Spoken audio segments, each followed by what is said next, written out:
Good morning. Happy Monday. Happy Memorial Day. Thank you to all of those who have served so that we can be here. I've had some family members in the military. My husband even was in the Air Guard when we were dating, and then a few years into our marriage. So lots of gratitude. Lots of gratitude for people who have sacrificed time and family, and often sometimes even careers. So thank you. Hi, I'm Shona. This is my YouTube channel, Jesus and Yoga. I have been reading through Matthew.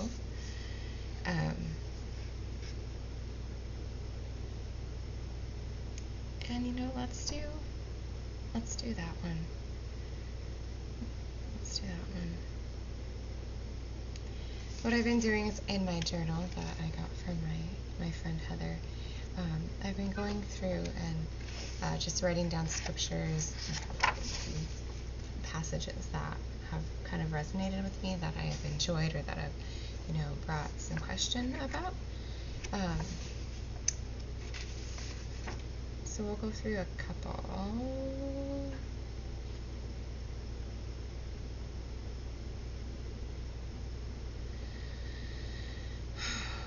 Let's see. I'm just trying to think about how many inflammatory things are going to possibly be from this. And honestly, it really doesn't matter. I just have to pick which ones I want to go through. Well, let's just start at the beginning and we'll make it quick. So Matthew 1, verse 17. So all the generations from Abraham to David were 14 generations, and from David to the deportation to Babylon were 14 generations, and from the deportation from Babylon to the Christ was 14 generations. Just quick background, Hebrews love numbers, right? Which means in the big picture of things, God is a master mathematician, like undeniably the best master mathematician that ever was and ever will be. So if you look at what the number 14 means in Hebrew, it represents salvation or deliverance. It means being able to precisely separate bone from marrow. And if you know anything about anatomy, like bone marrow is the stuff inside the bone. Hard to remove. It can discern your hearts, your thoughts, your motives, right? 14, just to bring it back, is the number of salvation and deliverance. And so really, if you look at that, you can see, just in this short span of history that Matthew recorded for us, there is nothing that God cannot conquer. A side note, it doesn't mean he will conquer it. Sometimes he simply asks you to take his hand while you walk through whatever it is you're facing. And that is a daunting task. It is painful sometimes. Oftentimes it's painful, because I know that most people I know, especially people very close to me, are very unhappy and very dissatisfied with how things are. And I don't know of anywhere in the Bible where God promises that you will have ease, or physical or monetary comfort, right? What he promises is that he will be with you.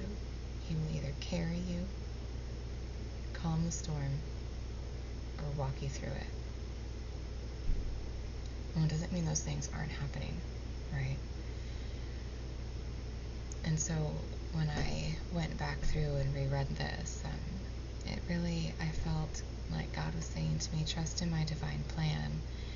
I, God, can see from the beginning to the end and and separate bone from marrow, and I can calm a serpent's tongue. And that last part really kind of got me, because I grew up in a family that kind of, we didn't say much until it got to be too much, and then we said everything. It's painful. It's not a good way to be. I personally believe that the best way to be is to think about what has offended you or hurt you, and then what you do is you process that with God, and if you need to, with another person, and then you take that condensed, precise, unhurtful thing to this person and be like, hey, this is what happened, and this is how it made me feel. Can I get your perspective on why you said what you said or did what you did? That's the very adult way to do things. Unfortunately for me, I still have a really hard time doing that. I can be really good about other things, right? And I am pretty good about some other things, but that's the one that is the hardest. And even in the Bible it says that's the one that's the hardest to master, because your tongue is like a rudder, and wherever the rudder goes, like, the ship is gonna go.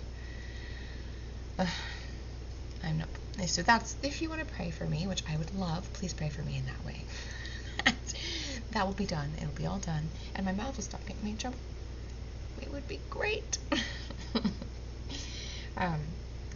So I'm gonna keep this video pretty short.